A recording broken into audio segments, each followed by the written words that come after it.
Então, primeiro, agradecer o convite, né? Estava falando para a Lisiane que a gente gosta de receber o convite. É a oportunidade que a gente tem de esclarecer como isso funciona, tirar as dúvidas, enfim. Nós fizemos muito isso durante a pandemia, né? Principalmente, parece que é mais fácil. Então, é a primeira vez que a gente tem presencialmente depois, né?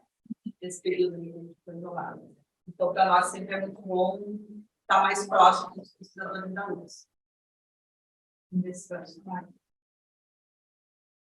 Então, como nós perguntas disciplinares também, né? Então, primeiro, a gente pensar o que, né, você sabe sobre ética e pesquisa, né? Geralmente, a ideia que se tem é assim, tá? Bom, é um comitê que estaria trabalhando na pesquisa, que vai demorar muito, que vai ter avaliação, geralmente é assim que nos vem, né? Então, um dos objetivos é a gente acalmar os ânimos, esclarecer qual é o nosso papel, que é o papel que é o papel regulatório, mas também é formativo, né? Para a gente entender o que é, se trata pensar em ética na pesquisa, em qualquer pesquisa, né?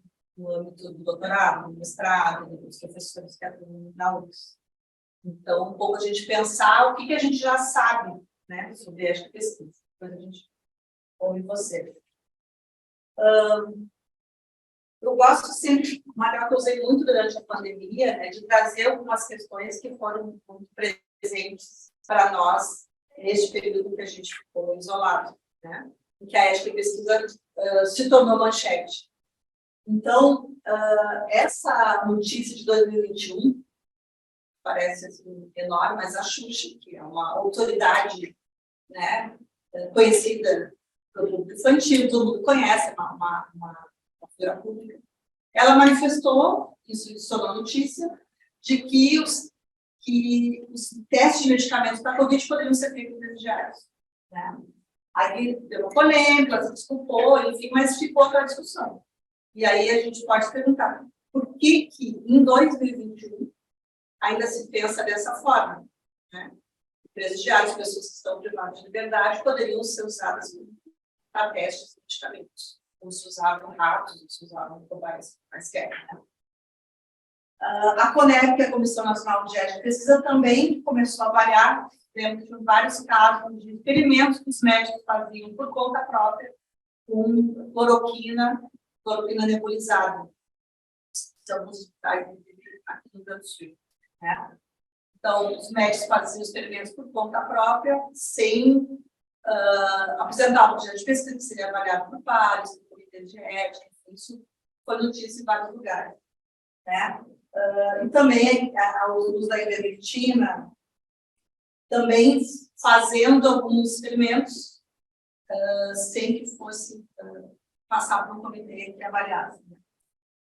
Outra questão, um caso que envolveu Porto Alegre, especificamente, não só, é o uso do medicamento que era proxalutamida no Hospital Militar de Porto Alegre, que foi usado em termos de consentimento, muitos problemas, patrocínio estrangeiro, geralmente quando é o patrocínio estrangeiro, além do Comitê de Ética que ser avaliado pela Comissão Nacional de Ética e Pesquisa em Brasília,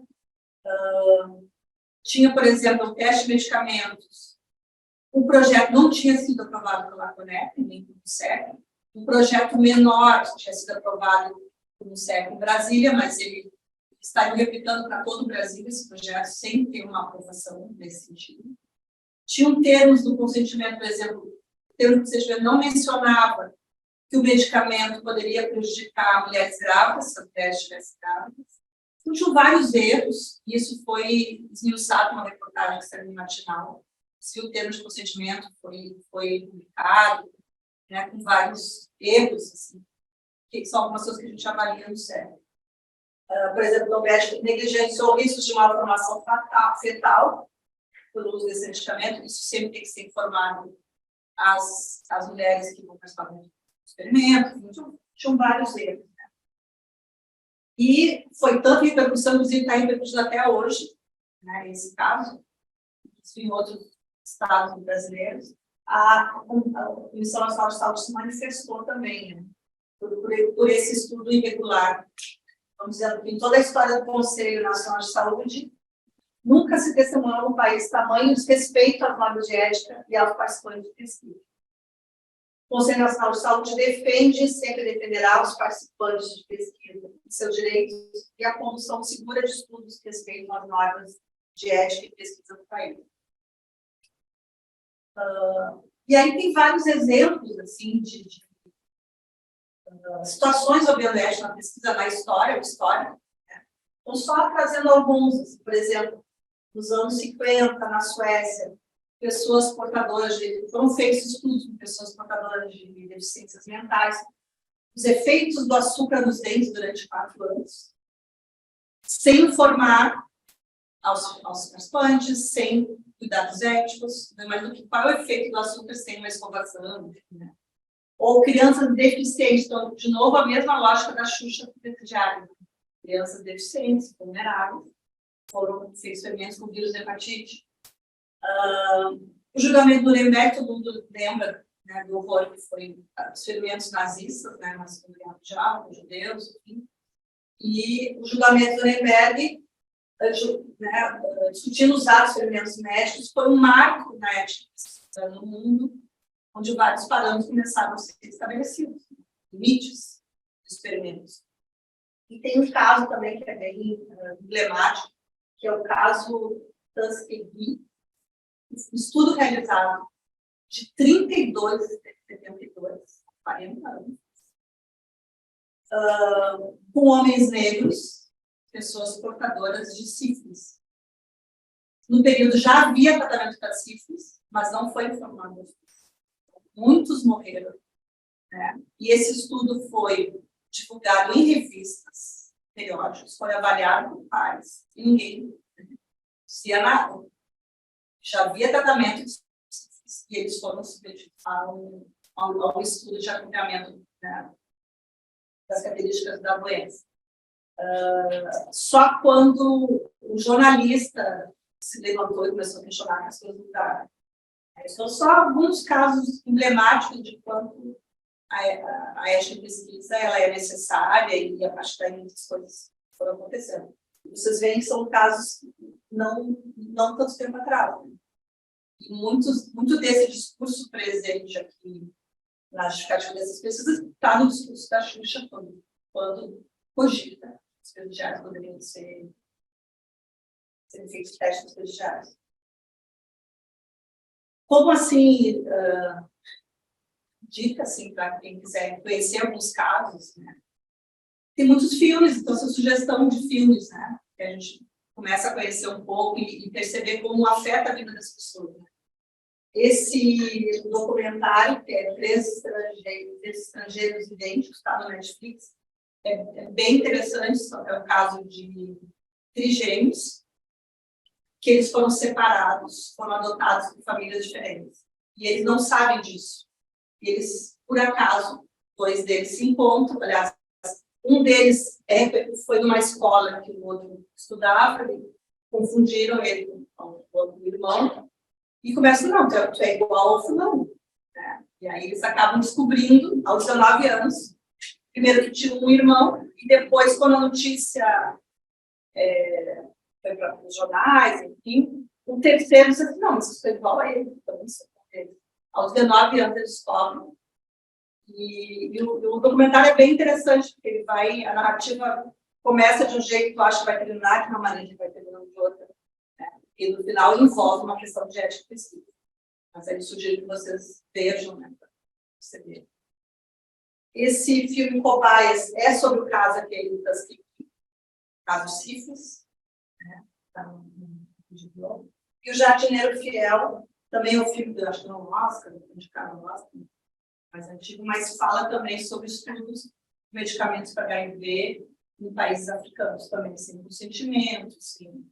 Então, são casos envolvendo casos de saúde que afetam a vida das pessoas. Né? Então, os 3 são envolvendo a questão de ética e pesquisa. Bom, aí chega no sistema CEP-CONEP, que é o sistema no qual a gente está submetido no Brasil, que rege a avaliação ética em pesquisa. Né? Então, a CONEP, Comissão Nacional de Ética e Pesquisa, credencia vários CEPs no Brasil, que podem estar em universidades, em hospitais ou outras instituições. Então, a CONEP regra, né, como é o caso do nosso CEP. A UFES tem 3 CEPs, que é o nosso CEP, que ele atende praticamente o caso das unidades, o CEP da psicologia, o CEP feito separadamente, e o CEP do HCPA, que é mais voltado às pesquisas médicas realizadas no próprio hospital. Não sei se aqui na administração tinha também, mas várias unidades tinham, né, comitês de ética dentro da UFES. Até que então se tomou a decisão de unificar num CEP único. E a nossa composição do CEP, então, inclui, né, membros, né, representantes de diversas unidades, justamente para, né, já que não existem mais os CEPs separados, específicos, então que todo mundo possa integrar, né, e aí colaborar com a visão nas avaliações dos projetos de pesquisa. Né? Então, o nosso CEP é um CEP multidisciplinar, né, que vai abarcar todos os projetos, né, que estão ali da psicologia, né, no âmbito da UFES. Então, acho que essa é uma riqueza que a gente perdeu de um lado, talvez, de ter mais especificidade, mas ganhou na riqueza da discussão e do olhar que a gente tem hoje pelas pesquisas, né? Acho que a Luciana trouxe aqui, a gente acaba falando bastante de pesquisas em saúde, né? Mas o sistema CEP-CONEP não é só, né, pesquisas em saúde. Né? Às vezes ela chama mais atenção porque, às vezes, o impacto dessas pesquisas, né, são maiores, mas hoje em dia a gente contempla tudo, né, o sistema de saúde, ciências sociais e humanas também, né, então a riqueza da gente estar no CEP multidisciplinar, eu acho que contribui bastante para esse olhar completo nos projetos de pesquisa. Né? Eu sou da área da educação, a da Odonto, Guilherme faz parte do CEP, que é da administração do CEP. Temos colegas da arquitetura, da medicina, da enfermagem, da educação física, da educação, da área da Então, a CONEP faz parte do Conselho Nacional de Saúde, do lado do Ministério da Saúde, e claro que ele é voltado, o sistema ele é voltado muito para a área da saúde, a pesquisa clínica, e há uma atenção na área das ciências humanas, na área da saúde. Ainda os instrumentos, a plataforma Brasil, né, que é a plataforma do qual instrumentos projeto, ainda está muito voltada para a saúde, mas há sempre esse questionamento, né? Há uma instância de ciências humanas e sociais dentro da CONEP, e um CEP como o nosso está sempre mediando as discussões, né, da área da pesquisa clínica, da pesquisa nas ciências humanas e sociais. Esse é o Instagram, né? Agora não sei, mas ele já foi bastante ativo, muita informação. Durante a pandemia, eles fizeram muitas lives, tem muito material disponível explicando o funcionamento da plataforma Brasil e alguns aspectos da legislação, então é um material legal para acompanhar.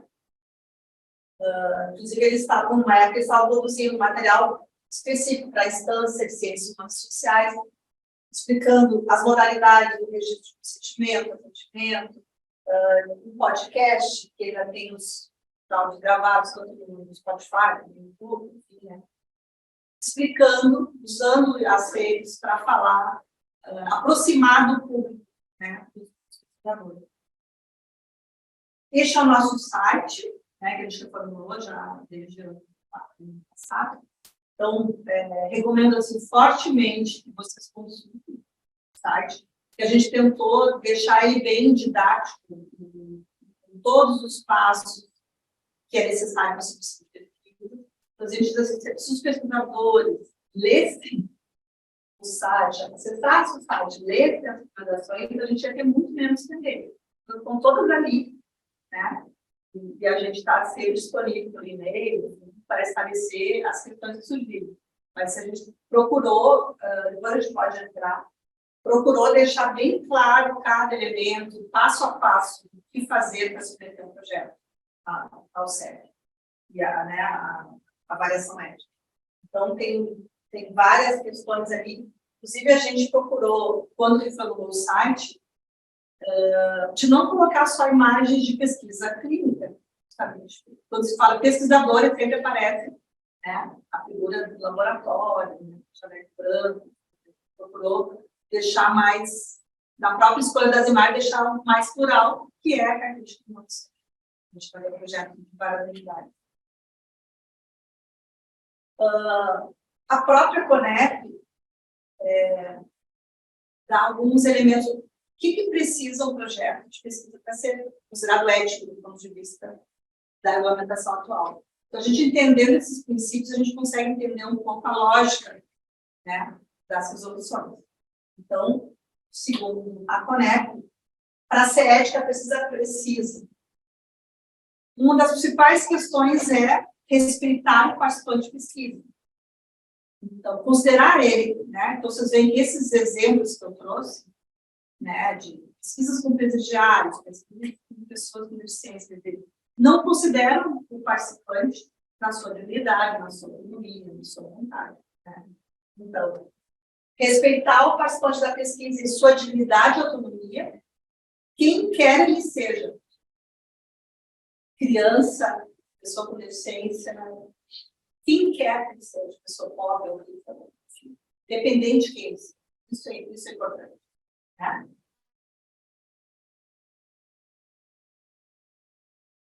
Reconhecendo se ir e permanecer ou não na pesquisa. Então, ninguém é obrigado a participar de pesquisa nenhuma. Isso é um dos princípios.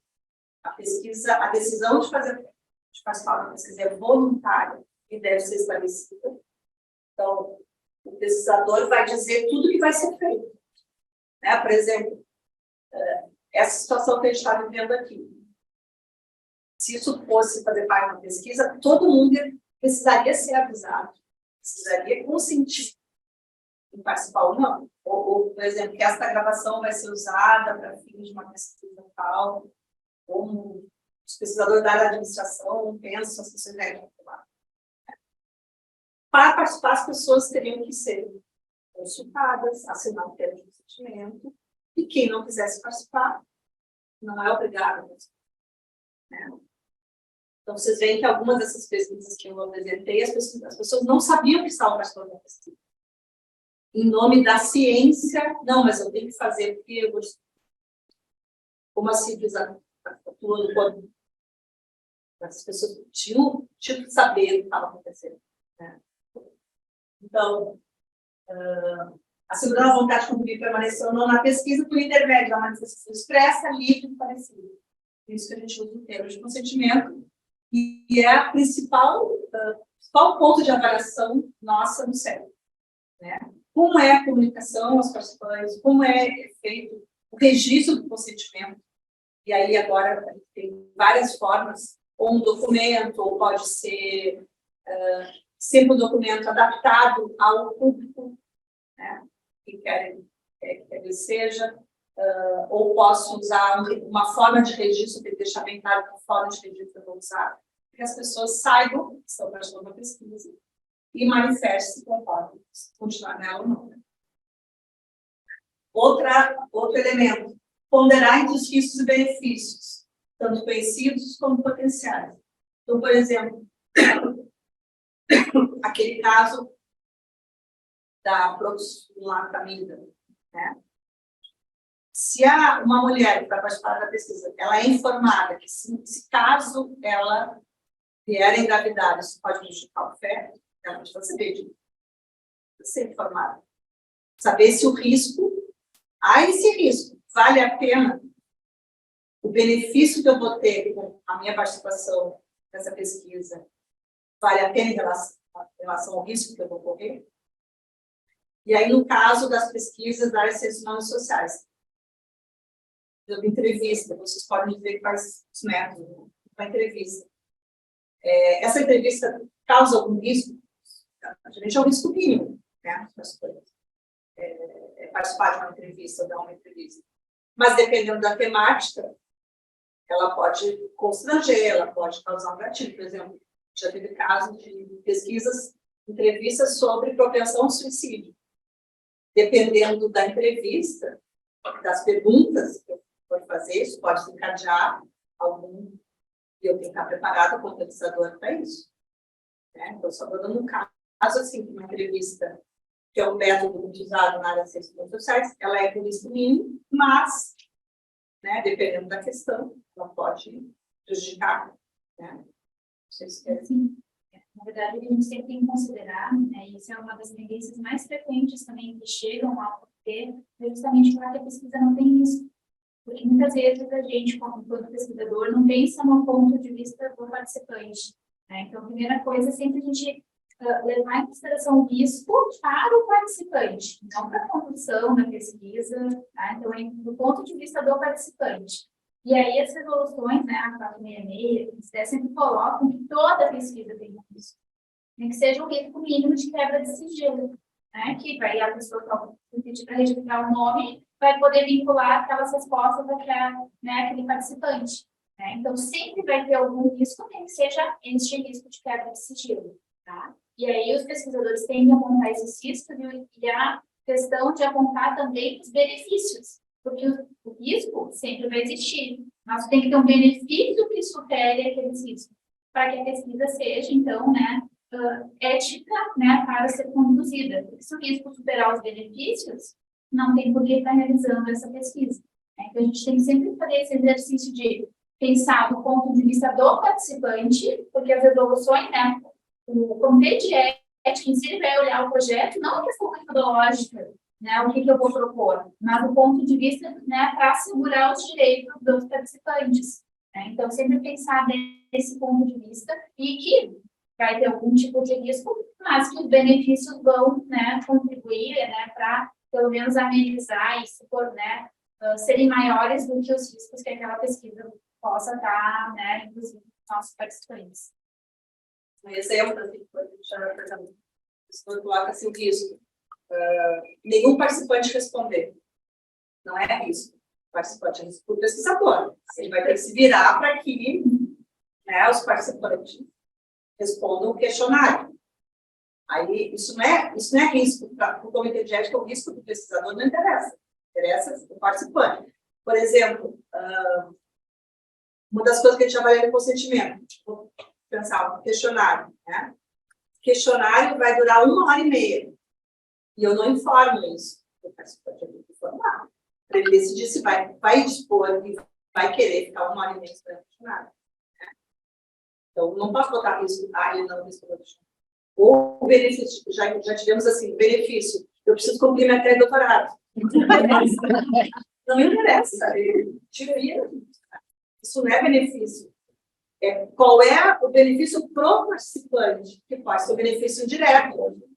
Esse projeto ele vai ter uma descoberta, vai melhorar a vida da humanidade, sei lá. Não, benefício indireto vai ser benefício sobre o processo administrativo que vai, não sei. Mas, assim, não é a cumprimento da doutorado. Isso não interessa para nós. Entende? Não é isso. Mas, às vezes, a gente vê esse tipo de coisa nos projetos. Com a pandemia, né, a gente teve que se adaptar, muitas pesquisas foram para o ambiente virtual. Né? Então, hoje, mais do que nunca, a gente tem que cuidar, por exemplo, o ciclo de vazamento de dados. Né? Então, hoje em dia, que a gente vai falar, tem, né, uma notícia circular da Conep, que orienta só para, né, detalhes das pesquisas que são desenvolvidas no ambiente virtual, seja com questionário do tipo Google Forms, ou mesmo até entrevistas no Zoom, né, que vão ser gravadas, depois são escritas. Né? Então, tudo isso a gente tem que ter cuidado, porque tudo isso tem um risco potencial de vazamento e que ninguém é, né, totalmente assegurado que não vai acontecer. Né? Então, a gente tem que tomar esse cuidado e hoje, acho que uma das coisas que mais acontece, né, de número de pesquisas pesquisas que envolvam o ambiente virtual, que chegam, ou que tem alguma etapa que envolva, né, o ambiente virtual. Então, a gente tem que também estar olhando para essas características dessas pesquisas. E a questão, por exemplo, do anonimato. O anonimato da pesquisa protege o participante. Por exemplo, vou investigar uma situação,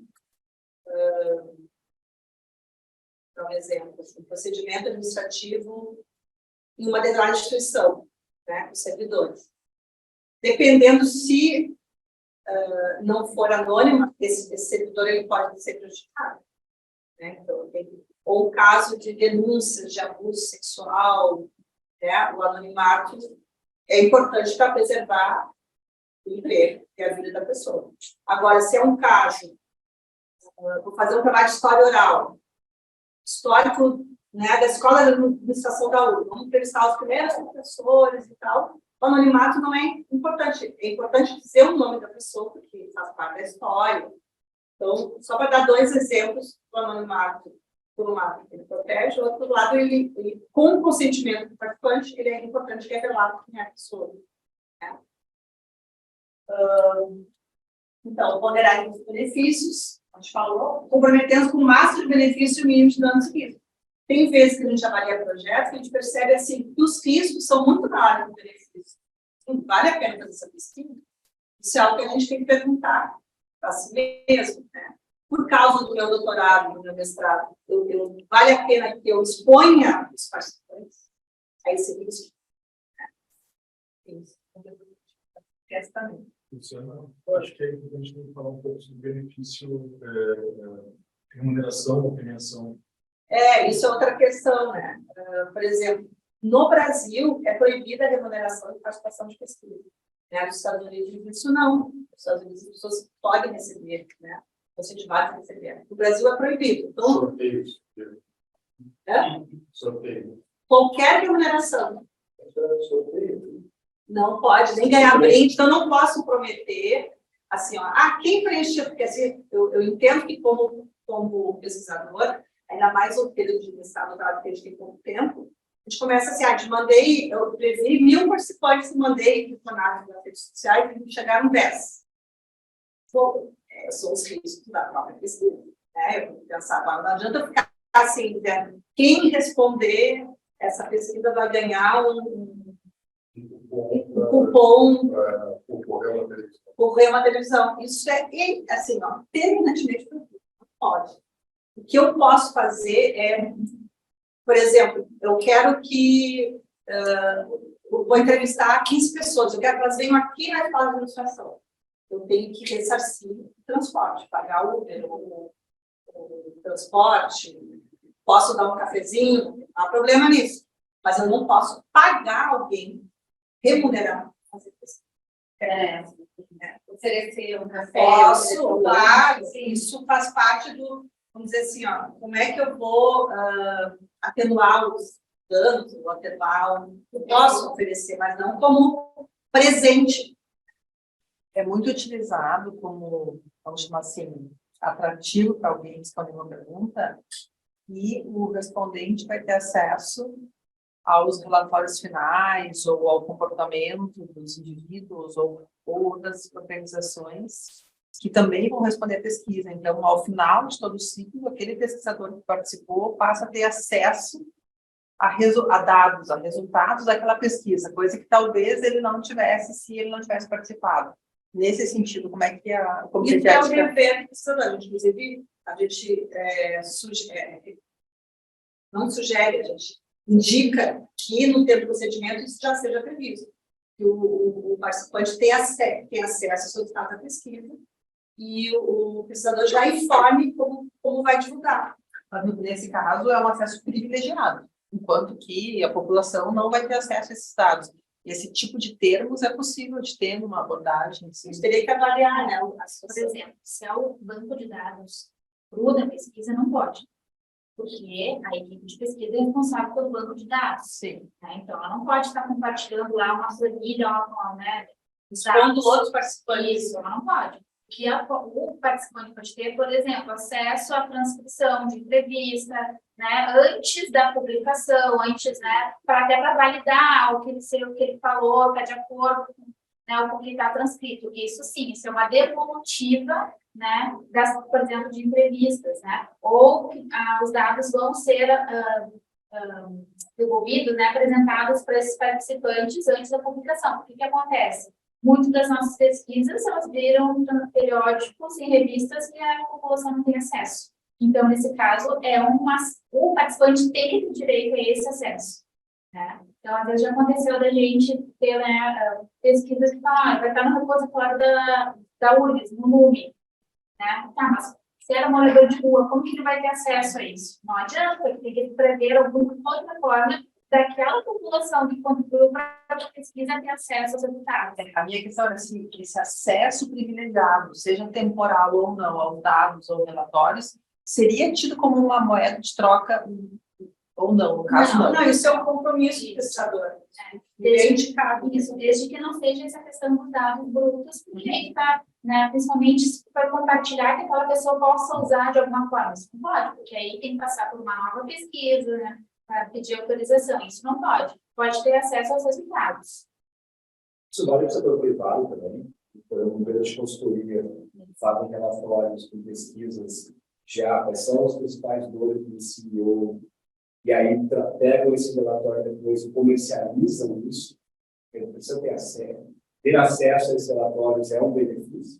Não, Esse relatório depois ele define um produto, ele tem um preço. sim, mas isso não é pesquisa daí, né? Não, eu não estou falando desse tipo de pesquisa. Não, tá? Isso é pesquisa interna por exemplo, seria até uma questão de opinião pública ou, né, interna da empresa, Não então não tem tem problema. Mas agora, se é pesquisa, né, científica ali, aí sim, no caso, tem que passar pelo sistema CEP-Planeta. E no caso, assim, de contratação de respondentes profissionais, como no caso do ProLib, do DMTU, que são estrangeiros, geralmente, né, mas que eles estão ali contratados, meio que pela plataforma, para responder a pesquisa, e recebem, geralmente, um pequeno valor monetário na moeda que eles estão. No caso do ProLib, que é Libra, e do DMTU, que é dólar. E aí, como é que funciona nessa ocasião, né? Caso a gente queira rodar uma pesquisa usando esses painéis online com esses respondentes, como é que seria abordado nesse caso? Porque daí eles recebem, né? E é comum assim, esse tipo de coleta, pelo menos na minha área. No grupo de ética, por incrível que pareça, não chega ainda esse projeto. Teve, mas era um desenvolvimento com os Estados Unidos. E aí até vai para a Conep. Porque aí tem a questão que nos Estados Unidos tem o quê? A gente não tem inferência do nosso, né, da função de ética em pesquisas que vão ser realizadas fora do país. Ao contrário, quando um pesquisador estrangeiro que está dando no país, aí sim a gente tem que ter esse cuidado. Chegou uma vez, já estava um tempo, que era uma pesquisa que eu acho que ia ajudar a Amazon, tá? E aí a gente até colocou pendência para esclarecer justamente por causa disso, que no Brasil o participante não pode ser pago, não pode ser remunerado. Então eles tinham que esclarecer como que eles iam resolver isso. E eu não lembro das pesquisas ter voltado. Que as normas éticas são diferentes em cada país. Então, a gente vai ter que avaliar esses casos, a gente tem que avaliar, vendo o projeto, detalhando, né, mas a gente vai seguir a norma brasileira. Vai ter que ver como, provavelmente, o projeto esteja chegando, a gente já fazia a nossa avaliação e talvez tivesse que, além do CEP, ser avaliado também. Com relação aos dados, pensando que eles são coletados após a aprovação pelo CEP, e eventualmente, de posse desses dados, eu posso fazer, né, ou mesmo da coleta de dados, eu posso usar instrumentos, né, que eu posso não mencionar que eu vou pagar e depois eu posso pagar, né, ou, por exemplo, mesmo com os dados. Hoje em dia tem um movimento de dados abertos. Sim, agora... Como se dá até, assim,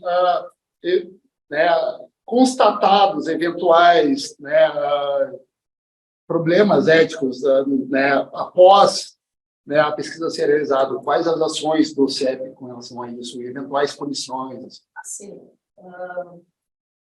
primeiro a gente acredita na boa-fé do pesquisador, tá? Primeira coisa.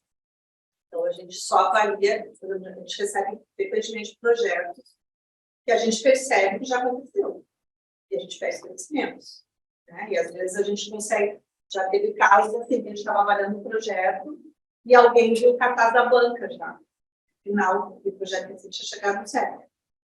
E aí a gente já suspende a avaliação. Nós não avaliamos projetos também, que já começaram. Tá? E a gente acredita na boa-fé do pesquisador. Quando a gente identifica uma situação, ou a gente recebe denúncia, né? Porque nós não somos polícia, a gente não vai bater na roda de cada um para você saber se estou fazendo direito ou não, né? Uma das funções nossas é fiscalizar, mas a gente não tem como, né? E na casa de um produto está fazendo isso direitinho, né? Para fazer isso. Se recebe alguma denúncia, dependendo da gravidade da situação, a gente vai encaminhar para os órgãos competentes dentro da UFS.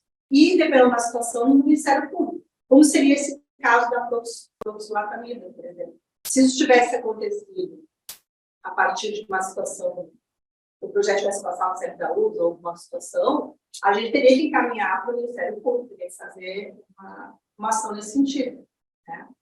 Mas, assim, já aconteceu situações, um exemplo, assim, recente, uma situação de uma entrevista, uma pesquisadora de ciências humanas, a entrevista foi feita com uma pesquisadora, que era uma tipo história oral, né? Como esse exemplo que eu dei, sobre a administração, história da administração, assim, né? E foi entrevistada uma pessoa que é conhecida da área, e foi publicada integralmente, em todos os serviços de linguagem, né? Integralmente com o nome dela, da pessoa estampada no título. Foi publicado no periódico.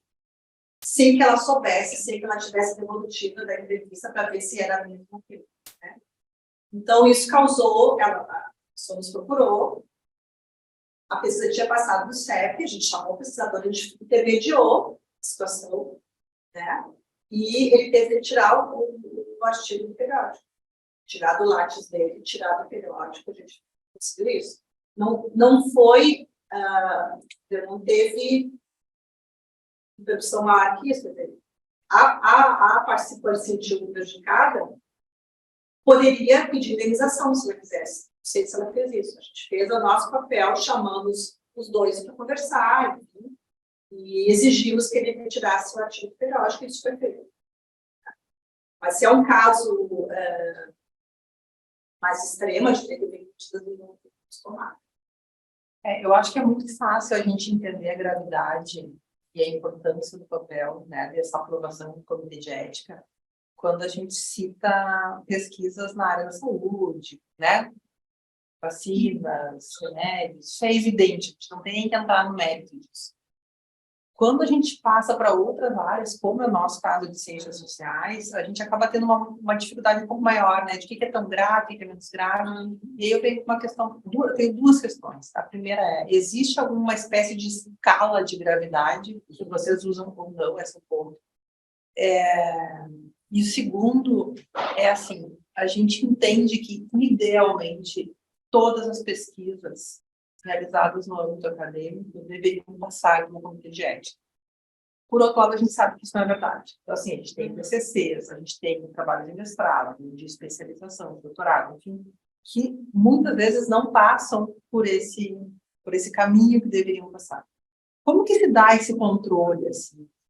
E como avaliar quando, de fato, é obrigatório esse passo, né, de passar pelo comitê de ética? Assim, eu estou fazendo essa pergunta enquanto, agora a Lisiane está como coordenadora da Compesc, eu estive durante 2 mandatos e muito estive em atrito, assim, com pesquisadores dizendo que tem que passar, não precisa, né? Assim, a gente não tem uma cartilha a seguir, e eu acho que é muito importante aqui, estando nas ciências sociais aplicadas, esclarecer, assim, qual é a visão de vocês sobre isso.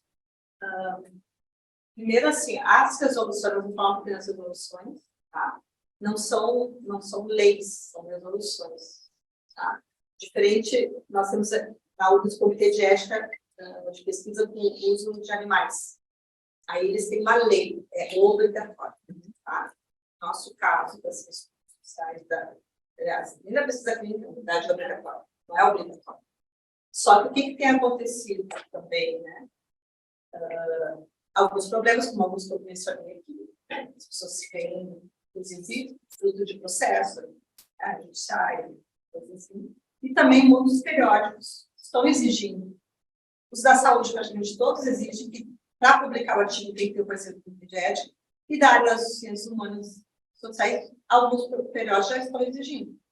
Né? Em outros países já é norma. Então, por exemplo, para pedir agora os últimos projetos da FAPES, a FAPES já está exigindo para todos os pesquisas, envolvendo seres humanos. No ato da submissão para pedir projeto fomento, tu tem que já informar o número do CAI, que é o número que a plataforma Brasil gera. Então, há mecanismos de controle em várias instâncias. soma das coisas. E aí é por isso que também a gente gosta de estar todas as pessoas pensando que a questão da ética de pesquisa tem que fazer parte da formação do pesquisador. Não só a gente se preocupando em atender a regulação, mas pensar como a gente incorpora isso no esses cuidados do projeto de pesquisa, né? Outra questão é essa escala que a gente falou, né? Tem uma resolução que foi aprovada, mas não está vigente, que justamente é a tipificação dos riscos. Tá? Isso vai atingir a nossa área, a área de educação. Né? Então, a pesquisa, a gente não sabe muito bem como vai funcionar, né? O que acontece? Desde a da resolução 510, né, que fala das pesquisas em ciências sociais e humanas, tem-se pedido de uma adaptação da plataforma Brasil, justamente porque ela é toda voltada para a pesquisa clínica, né, e principalmente da área da saúde. Então, desde então, né, a Conep está trabalhando nessa adaptação da plataforma Brasil. No ano passado foi lançada essa resolução, né, e agora ainda não está vigente, porque a plataforma ainda não está finalizada, talvez para o ano que vem, não tem uma data, tá? Mas o que vai acontecer, tá? Dependendo do que a gente faz na pesquisa, por exemplo, se a pesquisa tem intervenção do participante ou não, ela vai receber uma gradação, né? Que eles, na verdade, eles não falam que é gradação de riscos, mas acaba que é uma gradação de riscos. Tá? Então, eles chamam de tipificação de pesquisa. Se ela é intervencionista ou não, ela é só uma análise de dados já coletados. Tá? Então, é um nível mais baixo, então ela nem vai passar pela plenária do comitê de ética. Ela vai chegar no comitê de ética, vai direto para o relatório, então 15 dias o parecer tem que ser liberado. Né? Então, vai acontecer isso, a gente não sabe quando, né? Mas justamente para que essas pesquisas que têm um risco mínimo, né, tenham uma tramitação mais rápida, né, e que justamente isso facilite que as pessoas, né, tenham o cuidado de realmente se submeter, né, ao comitê de ética, tenham, né, essa visão, né, mas realmente, né, e tanto nesse sentido, né, a gente já foi consultado, né, enquanto comitê de ética, durante até a pandemia, que a UFES queria ter uma resolução interna que obrigaria todos os trabalhos de conclusão, de pós-graduação, a passarem pelo comitê de ética para poder, né, ter a aprovação, a conclusão, no caso dos alunos.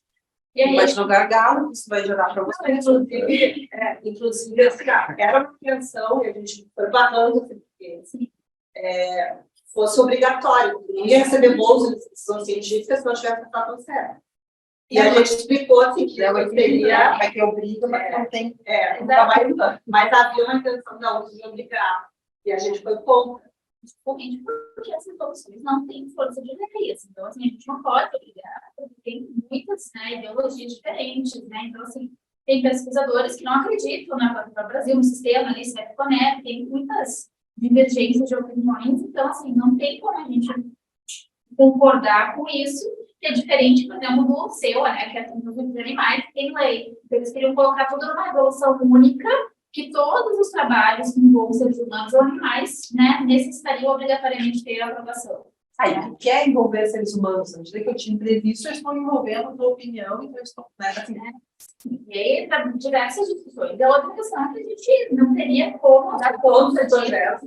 Nada, né? Sem vida. Assim, ó, só teria que ser necessária uma mudança muito grande, inclusive na arquitetura do sistema do comitê de ética para que a gente conseguisse dar conta.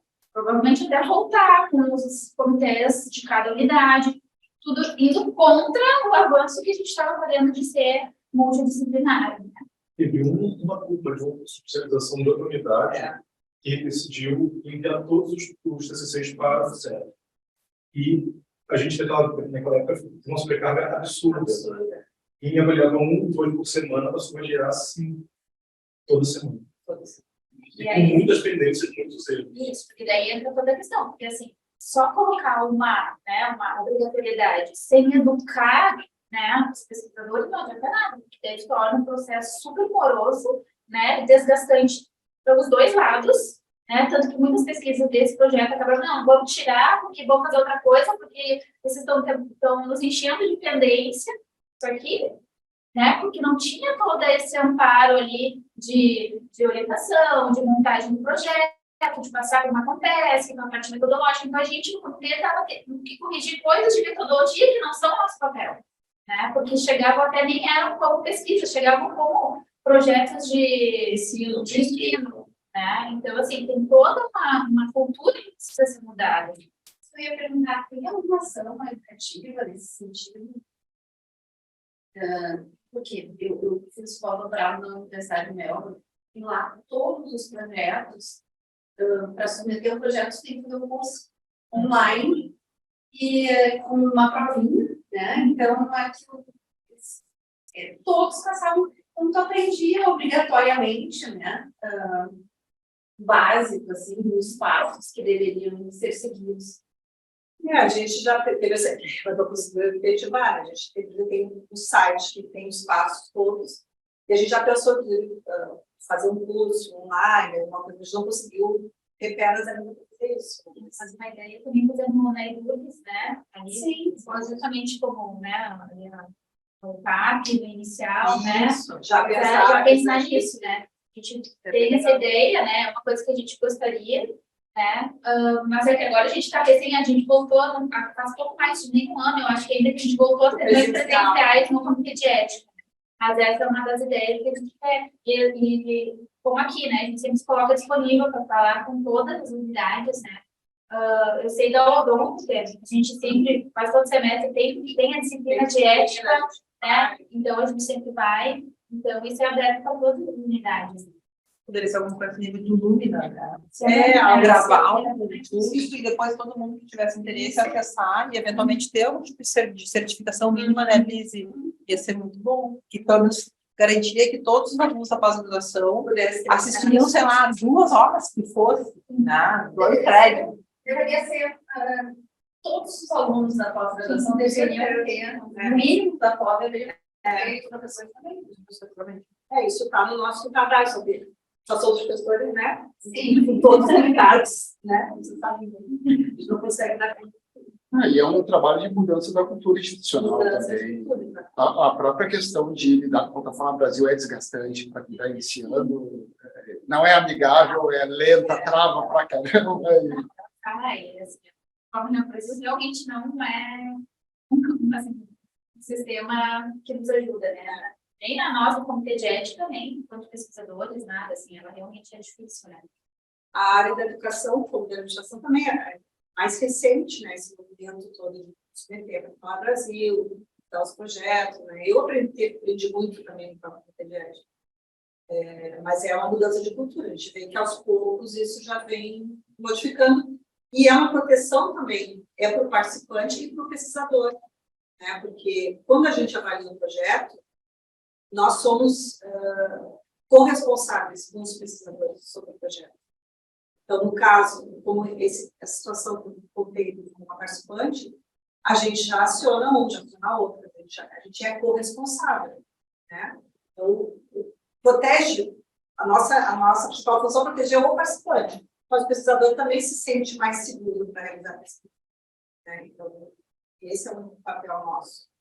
E a gente quer exercer mais o nosso papel formativo do que fiscalizador.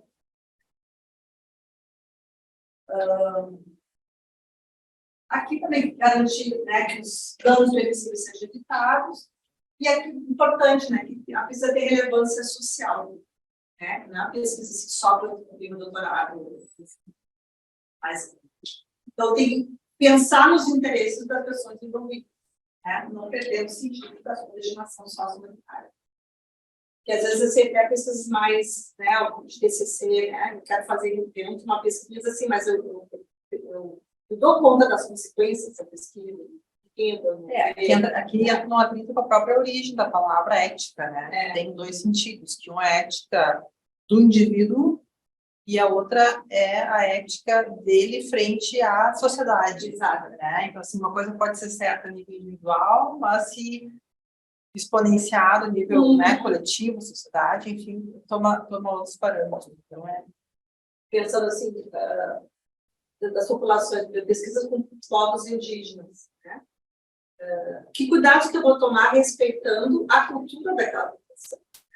Então, muitas pesquisas foram feitas em nome da ciência que desrespeitavam a cultura da cultura, né? Então, 3 comunidades, por exemplo, indígenas, ou pessoas com deficiência, ou moradores de rua, ou, enfim, tem várias situações que a gente pode falar, e vocês têm exemplos também. Como é que eu considero a cultura das populações principais que estão vivendo?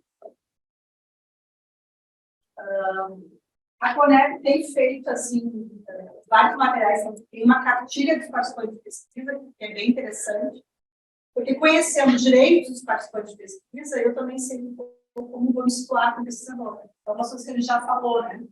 Receber as informações de estudo de forma clara. Por exemplo, a gente recebe muitos termos de consentimento, como todos nós já recebemos quando vai fazer um procedimento cirúrgico, um procedimento de saúde, né? É um termo ou os termos de uso das plataformas, né?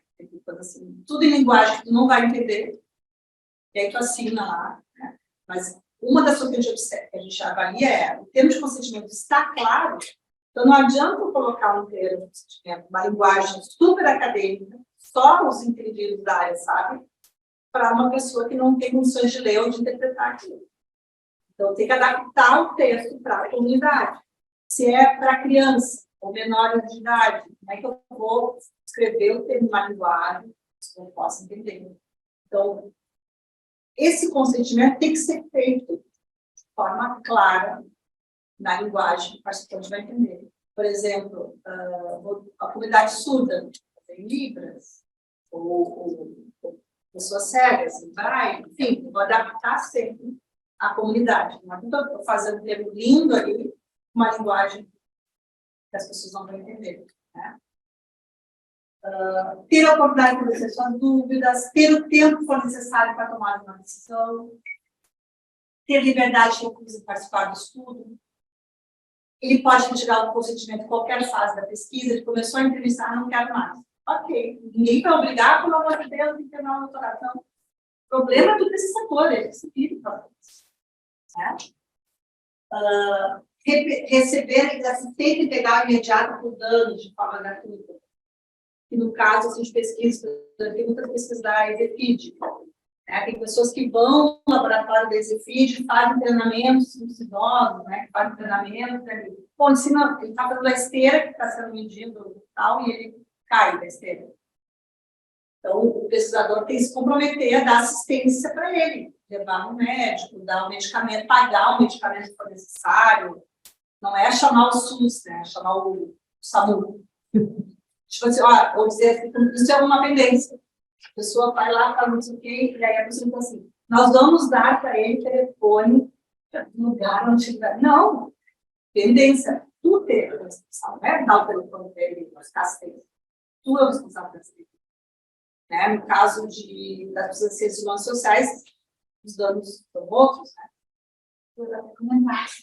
Nas 2 semanas atrás, eu estava de férias, até a gente recebeu o comunicado do pesquisador, justamente que durante a pesquisa ele fazia uma aplicação de sensores, eletrodos na perna dos participantes e uma paciente sentiu dor. E ele falou, olha, imediatamente a gente parou, levou ela para o HPS, né? E aí ela lá, eles fizeram uma imagem, não viram nada, viram só um edema no joelho, a gente pagou a medicação, pagou uma bolsa de gelo e tal, mas mesmo assim ela estava querendo entrar, né, judicializar a questão da dor que ela teve ali, porque depois ela foi para o plano de saúde que ela tinha, fez um exame a mais de imagem, que tinha mais um problema lá. Só que o pesquisador falou, não, isso não foi causado pela minha pesquisa. Aconteceu que ela não estava sentindo dor, daí porque foi estimulada a sentir uma dor. Agradece que sinalizou que tem que arrumar alguma coisa. Né? E aí, a questão é, então, o que eu faço? Aí a gente falou, olha, é direito dela, se ela quiser entrar com o processo de direito, né? O que tu tem que ter é documentar, olha, levamos ela, paramos imediatamente, ressarcimos os custos de medicação, tudo, e tu fez. E aí, como estava o roteiro de consentimento? E aí a gente até disse, ó, estava tudo lá, ele falava, olha, se acontecer qualquer coisa, a gente vai parar, vai te lembrar. E ele fez exatamente o que estava lá. Então, isso é uma garantia, veja, não é para proteger só o participante, é para proteger o pesquisador, que se ele seguiu o que estava ali, o participante estava esclarecido, que era tudo que ele queria fazer, e foi de fato o que ele fez. Né? Então, a gente falou, olha, está respaldado pelo termo, nós temos direito dela. Né? Então, vai para uma conversa ligada, né, que realmente, assim, ó, o que aconteceu, né, não foi decorrente da pesquisa, talvez a dor desencadeou por causa da pesquisa, mas que não é um dano irreversível, enfim, conversar com ela para chegar num acordo, né, mais amigável. Mas isso é uma coisa que pode acontecer com qualquer pesquisa. E isso é a importância da gente ter este termo, né, e respeitar justamente esses direitos do participante. A organização sempre é mais possível. Só ali no caso do 17, nas pesquisas no formato digital já Isso aqui não seria, nesse caso, não é uma via, então tem que recomendar assim, guarda de forma eletrônica, pede para o participante tirar um print da tela, uma coisa assim. Tem essas recomendações lá. Né? E até com relação à guarda, muitas vezes, né, guardar durante 5 anos, Isso, no mínimo. no caso, quando for, tem que dizer, será feito um backup dos dados e será mantido, né, Tem que ser por 5 anos. No mínimo 5 anos. Isso é Não uma pode coisa. ser virtual, tem que ser. Então, isso é uma questão, porque daí mesmo para está na resolução que a gente tem que manter os dados a partir de 5 anos, né? impressos, Oi? dados. Não, impresso, mas tem que ter uma baixado da nuvem, tem que tirar da nuvem, justamente para não ter o risco de vazamento, e tu tem que manter no lugar seguro. Daí não precisa ser isso, pode ser algo, né? Só que tem que guardar por 5 anos. Isso é uma das coisas que está na resolução, né? Que a gente tem que estar explícito no PSLE, por 5 anos, por quê? De novo, porque é muito da questão também na área da saúde. São feitos exames. Isso vai ser o participante depois, precisar daquele exame que foi feito na pesquisa, ele tem que ter como acessar, né? Então, assim, mas isso é uma das coisas. Mas responder um questionário virtual, ter uma estratégia para tu receber uma cópia que tu recebeu é complicado, até porque tu vai, né, nos principais, né, sistemas de formulário, né, seja do Google Forms ao SurveyMonkey, tu não tem mecanismo, tu vai receber uma cópia. Não, daí tu coloca uma mensagem, tire um print da tela, imprima, né? Pode ser qualquer coisa. Tem uma estratégia de colocar assim, coloque teu e-mail, que a gente vai te mandar uma cópia. Tem estratégia que você tem que fazer, mas o principal você ali no termo, salva uma cópia. Daí não porque daí ele não vai receber uma via, ele vai salvar uma cópia. Aí a gente tem assim, na resolução, as resoluções, cada circular que fala sobre ambiente virtual, diz assim, tirar da nuvem, né? E o representante, o Rodrigo, que é a pessoa aqui na URSS, que é o encarregado pela proteção de dados, né?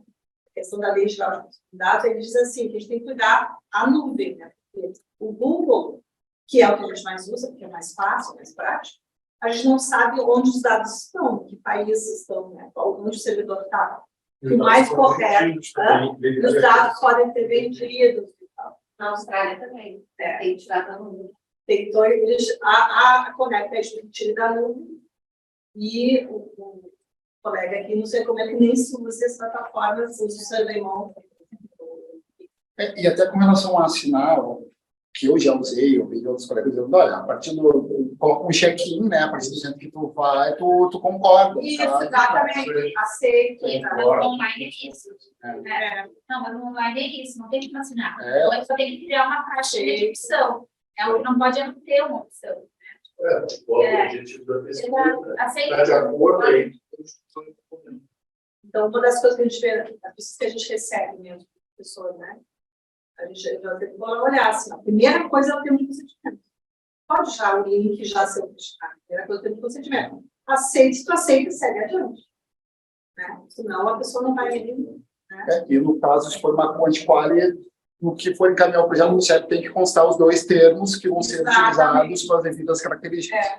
Isso é outra questão que dá muita pendência. Tá?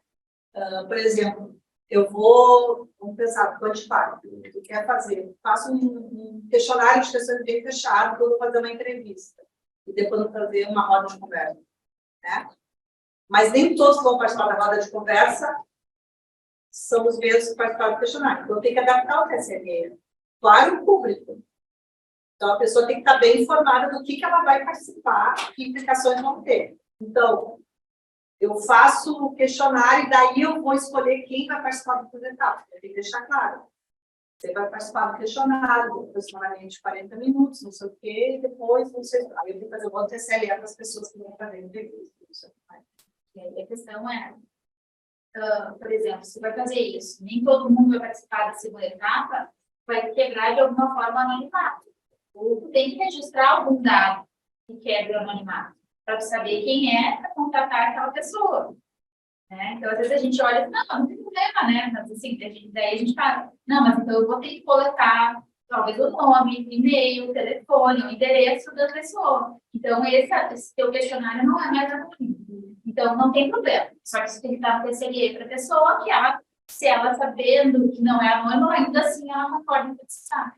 Né? O anonimato ele não é uma obrigatoriedade, né, dessas evoluções. A questão é que o participante tem que estar ciente se ele vai precisar fornecer esses dados ou não. Porque quando fornece, tem um risco maior de quebra, né, de sigilo ali das informações que está prestando.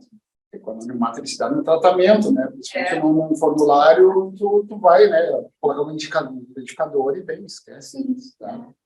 E outra questão, assim, que o anonimato não garante a ética na pesquisa. Então, às vezes as pessoas dizem, não vou mandar para o CEP porque a minha pesquisa é anônima. Não é isso. Não exime de fazer.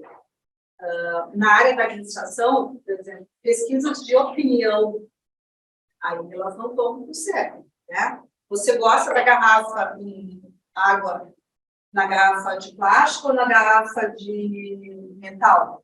Qual você gosta? Isso não é uma pesquisa que a gente vai avaliar, é uma pesquisa de opinião. Isso não tem implicação ética. Tipo, uma pesquisa sobre a confiança no serviço bancário. Isso. Também não entra. Não entra, porque são coisas assim, você confia ou não confia. Agora, se eu vou fazer mais perguntas, mas é isso, eu faço do Inter ou do Grêmio, é esse tipo de pesquisa. Se eu usar uma escala tipo Likert, 5 pontos, dizendo que a tua confiança no serviço bancário está vinculado com a idade desse banco, o quanto esse banco é antigo, né? Aí o cara vai responder muito pouco, isso aí também não está vinculado. Depende da princípio, se for uma coisa assim, ó, que eu não vou mais, não preciso de dados. Não tem muito detalhe. Que não for longa, né? Não for longa. Porque precisa de opinião, isso, tu gosta disso ou daquilo? Isso. Pois é que na ciência a gente faz escala. Né? Sim. Escala, Mas que ela vai ser de muito pouco, né, concordo ou discordo, e vai trabalhando isso. Para ajudar, mas é a percepção da pessoa. Se não interessa saber, por exemplo, vai perguntar a idade, o sexo. Isso já começa a... Alguns já estão, se não importa para a pesquisa, nós nem estamos perguntando porque a pessoa não quer responder. Né? Aí já começa a eliminar pontos, né? Renda, sexo. Né? Então, isso aí não tem mais. Mas mais simples, né? Algumas empresas já barram. Até porque, dependendo do público, tu mesmo não identificando a pessoa, mas por uma série de indicadores, né, demográficos ali, tu já identifica se é uma população menor. Sim. É justamente por isso que a pesquisadora acha que é só um questionário, não pede o nome, mas aí tu vai chegando a resposta aqui, vai te aliviar, chega na pessoa, sabe quem é que está respondendo. Que vocês falaram, acho que a gente já comentou, né? As resoluções, tá? São duas principais que a gente está lidando, né? A 466 de 2012, que é diretrizes e normas gerais, regulamento da pesquisa dos seres humanos, tá? E a 510, que vai surgir justamente para o movimento das associações ligadas à pesquisa na área de ciências humanas e sociais, que começa, né, a questionar por que os parâmetros da saúde são usados para todas as pesquisas. Essa é uma tensão que ela continua acontecendo. Né? Continua, porque a plataforma não foi modificada ainda, ela já vai ser, o CEP flexibiliza algumas questões, né, como o CEP como nós, né, que tem um olhar mais plural das pesquisas, né, mas nem sempre. Então, essa resolução ela é fruto de uma discussão. Não é a melhor resolução, tanto que é uma proposta agora de um fórum das ciências sociais para que se crie um sistema paralelo à plataforma Brasil, isso já está rolando, mas não sei o que vai gerar, se isso vai acontecer ou não, mas já tem essa reivindicação, né? Mas aqui começa a aparecer questões específicas. Então, por exemplo, a questão do termo de consentimento, ele pode ser adaptado à linguagem do participante, aparece no texto dela. Tem várias questões mais específicas da área das ciências humanas e sociais. Então, para as pesquisas na administração, as duas são válidas, mas principalmente a questão dela. Tá? Para saber o que precisa ser levado em conta. A Conec tem publicado cartas circulares também. Então, tem uma, o que eu recomendo? Essa carta circular de 2017, que recomenda formas de preencher a plataforma Brasil em pesquisas com metodologias próprias das ciências humanas, porque, por exemplo, tem alguns termos ali na plataforma, desfecho primário, desfecho secundário e tal, que são muito da pesquisa clínica, não precisa responder. Então, tem algumas flexibilizações para o preenchimento da plataforma. Critérios de inclusão, exclusão, o número amostral, né? São coisas muito vinculadas à pesquisa em saúde, pesquisa clínica, né?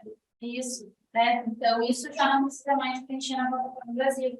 Então, o importante é sempre ler, porque volta e meia chega para a gente preenchido errado, né? Porque daí a pessoa não sabe que não precisa preencher e preenche com alguma coisa que vai estar incorreta. E aí gera uma evidência. Então, sempre procurar ver esses manuais, porque eles nos ajudam, né? E aqui, essa carta que a gente mencionou, que foi muito usada na pandemia, continua sendo usada, que é orientações para procedimentos de pesquisa em qualquer etapa em ambiente virtual. Então, a questão de não armazenar na nuvem, tem várias recomendações ali, né? A maioria das pesquisas tem que mudar a metodologia. Uma coisa também que fala não só do armazenamento, mas como enviar, né, os convites, por exemplo. Não pode ser com listas, tem que ser lista oculta, ou ter um único remetente, né? Então, esses cuidados tem.